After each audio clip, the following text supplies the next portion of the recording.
Welcome to Leading with Curiosity. Command and control leadership is dead. We interview leaders, entrepreneurs, and executive coaches challenging old paradigms and fostering cutting-edge leadership. Here's your host, certified executive coach, Nate Leslie. Hey listeners, my guest today is Chellie Phillips, just north of Atlanta, Georgia, author of her third book, Culture Secrets, where she explores workplace culture and the importance of declaring your core values as a leader as part of your personal brand and in defining the culture that you're trying to create. Honestly, her book and this conversation is supplemental to and so highly correlated with all of my work with the Supporting Lines Institute, the academically validated assessment tools that we use to be able to measure culture. These are relationships that need to be born. And if you're wondering what you can start doing today as a leader to more clearly define your brand, your personal brand, public and internal, and have a compass, a guiding light as to how you operate as a leader through declaring your core values, then this is the conversation for you. Chellie Phillips, welcome to Leading with Curiosity. Thanks so much for having me. I'm looking forward to a great conversation today. Gosh, all the way almost coast to coast from Vancouver, Canada to Atlanta, Georgia, where you are. In our pre-interview, we were exploring this idea that in leaders that we've both worked with, on one end of the spectrum, we have leaders for whom their core values are tip of their tongue all the time, part of their personal brand. People know what to expect of them. They make their decisions based on their values. On the other end of the spectrum, we have a group of emerging leaders or individual contributors who, after a workshop about values, say things like, "So what did I learn? I'm supposed to be nice to people." Those are very opposite ends.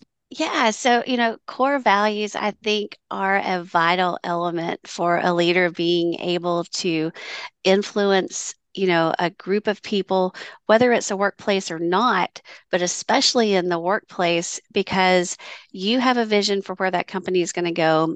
You have an idea for what that success track is, and the decisions that you're going to make as a leader all revolve around something. And we hope that that's a series of core values so that everything can be tied back to, whether it's integrity, whether it's accountability, honesty, whether it's communications, there's so many that you can choose from the list. But it is something that's not really taught in a business school. It's not taught in, a lot of training that you get on the job, so to say, because so many times leaderships get moved into a position because of how long they've been someplace, or how well they handle a process, or how much productivity they're able to get out of a line, or something like that. And so, core values are something that you may not have thought about in a really long time, or you may not have actually, you may have them personally, but you may never have thought about, how does this relate to my work life and the people that I lead in that situation? And so the culture that you create in an organization, or even the culture that you have in a team that's part of that organization, really do revolve around the core values of whoever is leading that group. And when we're talking about building culture, if you're not clear on what that is, then that means you don't have a clear vision or a clear path for your people to follow. And it gets muddy and cloudy, and then it becomes confused on, what is my role here? What am I contributing? How do I impact? Or where is it that you really want me to go? So it is a super important discussion. And I think it's something that leaders really need to dive into a little bit more deeply, and focus on what their core values are and how they relate to the workplace. In your latest book, your third book, Culture Secrets, values are so important. The acronym value is a guiding light through the entire book. I feel like it's worth chipping away at this a little bit, at this acronym. Yeah, so I talk about culture secrets as secrets any leaders can use to build a value culture. And value focuses on vision, accountability, leadership, the uniqueness of the people that they're leading, and the engagement that you grow and that you're able to develop inside that organization when you create this culture. Vision, Yeah. accountability, leadership, Hmm. diversity, right? Yep. Diversity and Hmm. inclusion and unique employees and Yep. engagement. I see some of Lencioni's work of the five dysfunctions of a team right in the beginning of that vision. And before you know where you're headed, your vision, you need to know what's important to you. And that's the values. Absolutely. Part of a vision is the values that are going to help you solidify that vision. And, it's about really knowing your why, not just the company why, but your why. Why are you a leader? Why did you choose to go to work for this organization? Why do you have this team of people that you're basically entrusted with to care for and to make sure that they're developing and moving along their career paths as well? And so your vision really does speak to your values as that leader. And so when you're able to solidify those values, it really helps you get very clear on the vision and the path that you're going to take to be able to guide that team and get to the ultimate finish line that you have, which is a successful organization. And then make the connection there for us from there to holding each other accountable. So, if you've got the vision and you've got the values, you have to have a set of behaviors. So, those behaviors are where the accountability comes in. So, you have the expectation for your team members. And when you're clear and you've communicated those and everybody knows what they're in, they all have the buy in to that point in time of I'm part of this process. I can see how my roles, my skills, my talents all help us get to where we're going to go. And I'm responsible for bringing my best me to the office that day or to the factory that day or to whatever situation it is that day. And accountability is team accountability, but there's also that personal accountability. The leader themselves has that accountability. Are they showing up? Are they showing up authentically? Are they being open and communicative and several other layers down there? And then your team has that. Each one has their function. They have their role and responsibility of the day. Are they doing what they said they're going to do? And are they doing it in a manner that was agreed upon that this is how we're going to produce great work? This is great customer service that we're going to offer. This is, all of the things that we say or check in the box that, yes, you've done your job superbly today. And so that accountability is something, it's from top down. It's not bottom up. It's not, if you're not accountable to the whole organization and the people that you're leading, you can't expect the people doing the day-to-day tasks to get the job done to be accountable either. And your next one, unique employees and that diversity, I see and love the conversation about, well, we can't all have everything in common. How are we going to have shared values? The commonalities are your shared values, and the uniqueness is your diversity, isn't it? Absolutely.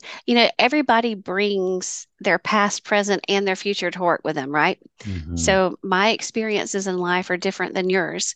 And yet, somehow or another, we all seem to find some commonality. It can be something as simple. I do a workshop sometimes, and when I'm working with employees, I'll have 15 or 20 in a group, and we're working, and I'm like, I want you to come up with one thing that you all have in common that doesn't relate to work. And it can be something as silly as they all like Mexican food, or they all like a certain type of music, or they're all pet lovers, or they're all whatever. But deep down inside of us, there's usually we're going back to that core value conversation that we're had. There is a core set of standards that we all have that we all can somehow relate to. We all want to be treated fairly. We all want to not be lied to. We all value honesty. We all, you know, look to integrity as a goal that we're going to have or and so when we really focus on the fact that there's more commonalities than there are differences and we can really go through the process of finding those, then those become the foundational core values for the organization itself. And the thing about celebrating the uniqueness of people is that if everybody had the same skills and everybody had the same talents, boy, the workplace would be really boring and dull, wouldn't it? I Mhm. mean, you know, and think about all the things that would never get created or never made because no one was using their unique skills or their unique talents to develop anything new or different. And so it's really about celebrating those uniquenesses and motivating people to show up and show them Mhm. you know, we really don't get to know each other until we start having conversations. And that's really where you start to begin that process is bringing people together and having the conversations, like what matters to you, or why did you choose this job, or what it is it about the job that you like, or what is it that drives you crazy? I mean, like all of these things are simple conversations to have. And then when you start diving deeper and you learn about their backgrounds or you learn about different, side jobs they might have had along the way or different paths that they took and now they've diverged into this and even their family lives. Do you have children? Are you married? Do you have, you know, an aging parent? Like all these things play into who we are and how we relate to what's going on at life.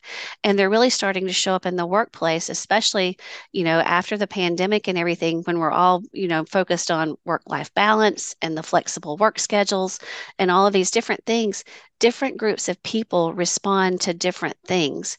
And I tell people when you're putting together your compensation packages and that kind of thing, is that you really need to focus on this uniqueness of the people because sometimes it's not $5 or $10 more an hour that they want. They want the flexibility to be able to, I need to take off some afternoons to take an aging parent to the doctor, or I want to go watch a baseball game with my kids, or I want to be able to run my side hustle and create websites for people, and I only want to work 4 days a week so I can have a day to myself. So you can really get creative and really embrace the type of people that you're wanting to attract to the organization that are going to really do great work for you when you focus on that. Mhm. And when we do all the things that we've just talked about, when we really nail it as a leader or as a company, we get the E in your acronym, don't we? Yeah, Engagement. then you have that engagement. And, I also call that E the enthusiasm as well. And so people want to be there. They want to work there. They like showing up because they feel valued and they feel like they're contributing to the success of the organization. And that's the ultimate goal is that people feel like they have some kind of buy-in in what's happening there. And, when you as a leader are able to go through the whole process and you come out with that whole engaged workforce, you're going to experience higher productivity. You're going to have better retention of your employees. You're going to be able to recruit great employees because your employees are going to be talking about all the great things that are happening there, and they're going to attract other people like them to come work with you. The satisfaction level increases, the innovation level goes up. I mean, it's just a win win win all the way down the road from there. If my wife listens to this episode, she is going to tell me, Nate, you stuck with the acronym. You made it through all of the letters without going down a rabbit hole because there are so many rabbit holes I could have gone down. So I'm just going to take a moment to recognize we made it. So if listeners We are did. unsure where we're at, they can go back to vision, accountability, leadership, unique employees, and engagement and or enthusiasm. If we may, I was making notes saying, oh, I can't wait to revisit this one. I can't Yeah, wait to revisit absolutely. that one. That fundamental human need you mentioned, I witnessed this in action, having the privilege of working with a global company a few months ago. And we had 14 participants who had flown in from all over the world, from 12 different countries, about 9 languages represented in the room. And the core values all came back to what you've just described, the fundamental human needs. We all want to be valued. We all want to contribute. So if the diversity can literally span the globe, it can certainly span neighborhoods if you're in a more localized company. What resonates with you about what I just witnessed? Yeah, absolutely. I was thinking about when you were saying that for the book that has I've just finished up. I interviewed Gary Ridge with WD-40, And I don't know if you follow him or anything, but he has a great leadership podcast and everything. So I want to give him, big props for taking time to talk to me and do that kind of thing. But one of the things he talked about is that when they were building their culture, one of the things they focused on was the core value that everybody wants to feel like they belong. And, sometimes it really is just that simple that I want to feel like I'm part of something. And, in this day and age, you hear so much negative on TV, the news, social media, all this other kind of stuff. When you can feel that you belong and that you're contributing to something positive, just think what it does to our psyche and how that translates into the rest of our life. I tell everybody, if you have a bad day at work, okay, you had a bad day at work. If you have a bad 6 months at work, then you might need to start looking at things because you start taking that home with you at that point in time. It begins to affect your relationship with your kids, your spouses, your friends. No one wants to have lunch with you anymore because you're constantly complaining about the bad manager you've got or the situation at the office. But on the flip side, is when we're in that situation and we have a leader that values us and that is working to help us grow and nurtures those skills and talents that we have, then the flip side of that happens is that we're talking about all the great things, how we feel like we belong, how we feel that we're valued, and that carries over into our life as well. So that positivity and that enthusiasm that you get day to day at work, you're able to take that home and you're able to spread that to the people that matter the most with you.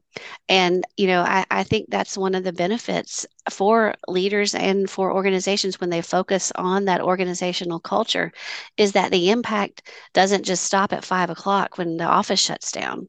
Like what you're doing there is something that can translate and can carry over into the day-to-day life of those employees, and it can really impact them. And when you really focus on building that trust, when you have things like a pandemic that happens, then your employees are still going to feel like they're taken care of and that you still have their best needs at heart and that you're going to be that solid force there that they can count on and depend on and not just somebody that's ticking off a product or handling a phone call that's coming in or taking care of day-to-day business. You and I have just created a 4-step program for the listeners, and here it is. Step 1 is they're listening to this. Step 2 is they need to go buy and read Culture Secrets by Chellie Phillips to understand more deeply what we're scratching the surface on. And number 3, here's my shout out to my partners at the Supporting Lines Institute who have a free leader self-assessment. So much of what you said is literally measured in the 42 leadership behavioral statements, academically validated. In fact, I think you need to meet my friends at Supporting Lines Institute because you are literally speaking the same language, using the same words. And we use this tool, this free self-assessment, to spark interest. So they've deepened their learning in step 2 from you, the free self-assessment. And then we can use it as a 360 tool or across an entire team or entire company. We've done it in multiple languages with thousands of people. What are the behaviors that when I exhibit them or demonstrate them frequently to as many members of my team as possible on a daily basis, create this culture? These are the secrets to the culture that you've described today and in your latest book. So my question back to you, can you imagine a day when you operated in a workplace and didn't know what you know now about the importance of this material? I think back and so my background, I started as a journalist and then I moved into corporate PR and then I've kind of developed through the corporate side of things with hiring and training and now my own company where I work with people on things like their personal brand and building engagement and cultures in the organization. And I think back to one very specific instance where I had one boss that I had worked someplace for about 20 years and we had a management shift after retirement came in. And it was amazing to me the impact that one person could have on an organization because I had always thought the organization was bigger than one. But when that one person is the person that is in that leadership seat, the ultimate leadership seat, and they do not value what you do or the skills you bring to the table, or their alignment is not like yours anymore, it really can begin to really have a negative effect that trickles down and just grows and grows and grows. And you can take a company that was, doing really great, and it was a great place to go and people enjoyed each other, to where people just started hiding in their offices and I'm not going to engage and I'm not going to do this because I don't want to get on anybody's radar or do that kind of thing. Mm, And it could happen in a matter of 6 months. That's what was crazy to me, is you have a 20, 50-year history for the company, and one person can undo what can happen in such a short period of time. And so that leader, I look back on it and go, they were a leader. They weren't a great leader, but they were a leader, is is what actually gave me my impetus to, like, no, I'm going to dive deeper. I'm going to learn more. I can make changes. I can do this. mm, I had been playing with it, through some employee development stuff that I was doing, and some different things like that, and some organizations that I was involved in. But when I really got to see it and I got to feel the impact that someone could have, and how that affected how I felt about coming to work every day, and even how I felt about the skills that I had, and whether I was actually, am I qualified to do my job anymore, and those kind of things, that it became very apparent to me that this is something that we as leaders, when we're given the gift of a team to be able to lead and be able to help develop and nurture, we have that responsibility. And it is a big responsibility, because we can impact whether that goes positively or negatively. And when we're in a work environment, that not only impacts the day to day kind of thing, but you begin to impact someone financially. You begin to impact them physically. Because I mean, I remember at one point in time, I literally sat in a parking lot after lunch one day, just trying to convince myself, okay, you can go back in, you can do this, wow. you can sit here, like, you can make it one more day, you can do this, just stay under the radar, just whatever. And you literally begin to have physical effects from it, whether it's a headache, whether it's, upset stomach, whether it's just nerves, whether it's tension, whether it's whatever. And you do carry that home with you. And so to answer your question is yes, I have that visceral moment where I literally picture somebody when you ask that question, but it's not a positive thing, it's a negative thing, but it turned into such a positive for me because it led me down this path, and it really got me to focusing on that. And I hope now that the people that are on my teams and everything have benefited from that, and that the people that I'm working with and training and different things like that now are getting the benefit from what I went through and experienced, so Mm, that their teams don't ever do that. mm. For the listener who's thinking, that's what I'm going through right now. That's how bad it is at my workplace. I have great news for them. Your leader unraveled 20 years of culture in 6 months. I have witnessed, as part of a project in my early days of coaching, turning around a culture in less than 6 months. These things that you're talking about are so tangible and repeatable and shareable that it becomes the operating system, it becomes the culture, and it just takes the right people getting on the bus, having the right conversations, and having the right values and living by them and holding each other accountable to them. We can turn culture around in 6 months easily, can't we? Oh, yeah, absolutely. I think the first step is someone that's willing to begin the process and have the conversation. Mm-hmm. Sometimes we have that little inkling, or that, that little nudge in the back of our mind that's like, something's not quite right. It may not be totally unraveled yet, but there's something like, this could be better, or there's this little undercurrent here, or maybe there's something here. And my advice is, don't let that undercurrent grow into like the tsunami wave. Like, Yeah. go ahead and get it while it's little. Start the process now, have the conversations, bring your people in, talk to them, like, what do you see? What do you feel? What do you hear? Where's the misalignment? How do you see the values? This is what I see. Are they the same things that you see and hear when you're out on the floor talking to our employees? And, really leading by that example. It really does make a difference. I always tell everybody that you can't talk the talk if you won't walk the walk. And, You've got to be that person that's willing out to step out of your office and go make those contacts and have those conversations. And then you've also got to be, if you're not the, let's say you're not the CEO, say you're, a higher level leader, that's okay. I'm starting to hear things from my teams that I'm managing and that kind of thing is, you've got to be the heat shield for your employees too. Like Mm. if they're trusting you to share, this is what's happening and this is what's going on, you've got to be the buffer between them and the ultimate CEO. And you've got to be the person that's going to step up and have that conversation. And then that goes back to what we were talking about, your core values as a leader is that your job is to take care of that team. And how are you going to do that effectively? Mm. If you'll indulge me for a moment, I'm just picturing my last weekend, and here it was. Three new leaders in a small company who all left the same company because of the values that were being lived by that company did not jive with theirs. They've started their own company, and I have a small retreat center. I can hold half a dozen people nestled on the edge of the mountains on a lake right next to the ocean. It's a magical place.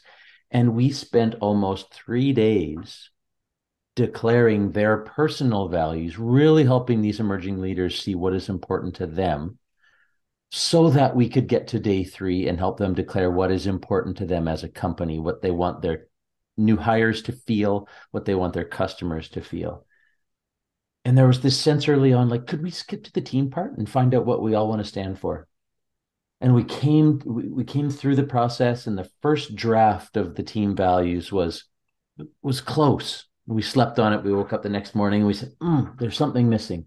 And by the time we were done, just stroking out and editing, just like probably happened in your book, and we finally got to version 3 or 4, I said, okay, team, who sees yourself in all 3 of these value statements?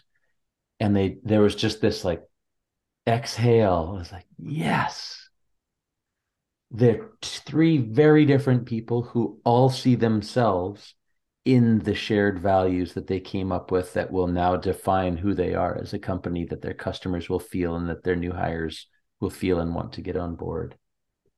I love that. I was sitting here thinking, like, how cool is that? Like, they're going to leave there with a clarity of purpose and focus on where we're going to go, and with each of those values that they're going to be able to define the set of behaviors for the employees and for the processes and everything that go, because they're all going to center back on one of these value buckets that you've created for them they'll fit in there, and it's going to be alignment, and it's going to feel right, and it's going to be a great place and a great process. I'm just sitting here imagining like the plane ride back or the car ride back or whatever it was, like they're all like Yeah. like we Yeah. can talk it through now, like we got it down pat. And the thing that I think is interesting too is that even places with great culture right now is that you don't want to let the conversation stop just because you've got it started and you've got Yeah. that because as we were talking about, the more people that you add to the process, they're bringing in these unique experiences and ideas and values, and things in the world change and different opportunities come about. Culture can also be a little bit flexible, and it's not rigid, and it is something that you need to continue to nurture and follow and develop as time goes on and as your company changes and the people that are involved in it change.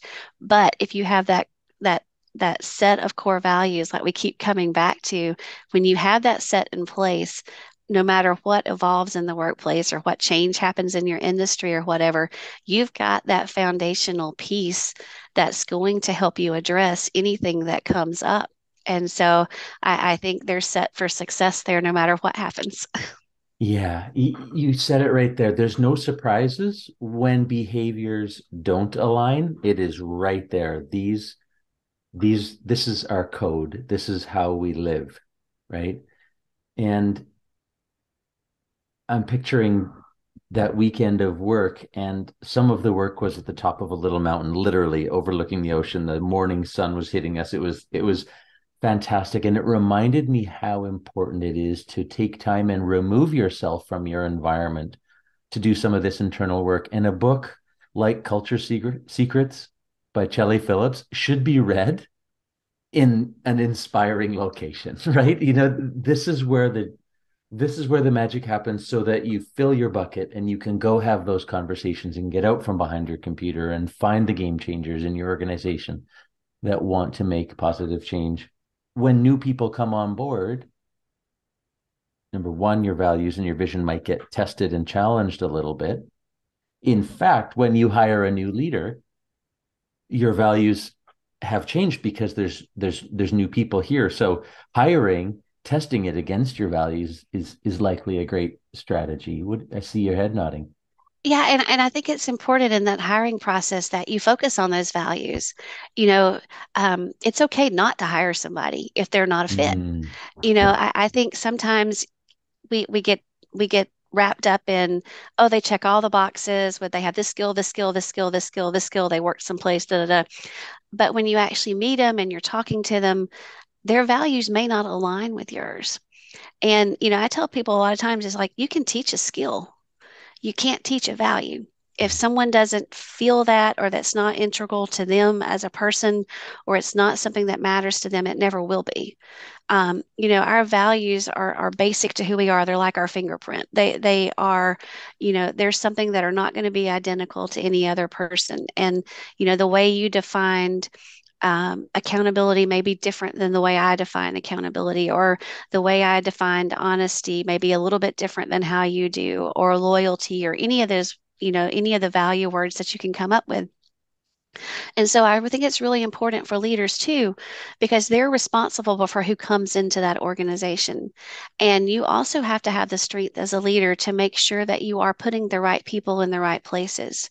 And sometimes that's a gut check. Sometimes that is, yeah, I'll share a story with you from the book. I had the privilege of interviewing Stephen Childs. He's the head resource officer for Panasonic Global, and they had a culture issue. And one of the things that they did was they celebrated a firing as part of their culture rollout, and they called it a no asshole culture. Pardon the language, but they had someone they brought in, like they went through a whole process where they were training their employees and they were coaching them on how to be great leaders. And they had one person that was an engineer who was very well connected, very, very, very much high up in their organization, that just refused to get along with the program and become this kind of leader that they were looking for in the organization. And they ended up having a company-wide celebration and firing him because he was not a value alignment anymore with where the Mm. company was going. And what it did was it let all the employees see that no one is above these values, that they're all that core and that central to what we're doing.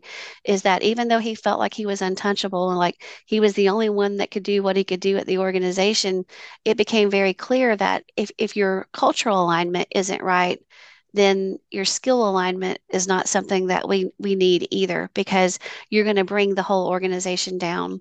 You may have great productivity, but you're going to lose team members, you're going to have turnover, there's going to be turmoil, there's going to be all these things that are taking place that are detrimental to the company, even though you may be great at what you do.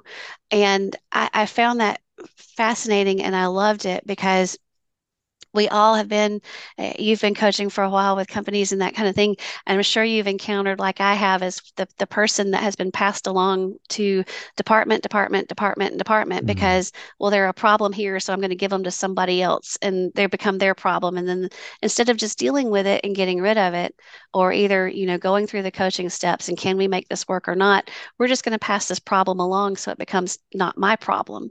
Mhm. And so that becomes the way people see that we deal with things in the workplace. And it can have a very detrimental effect to the culture that's inside that organization. So when I met Stephen and heard his story and how they were able to say, you know what, you're either all in or you're not. And that's the piece that we're going to celebrate, the fact that you believe these values, that you exhibit the behaviors that we want.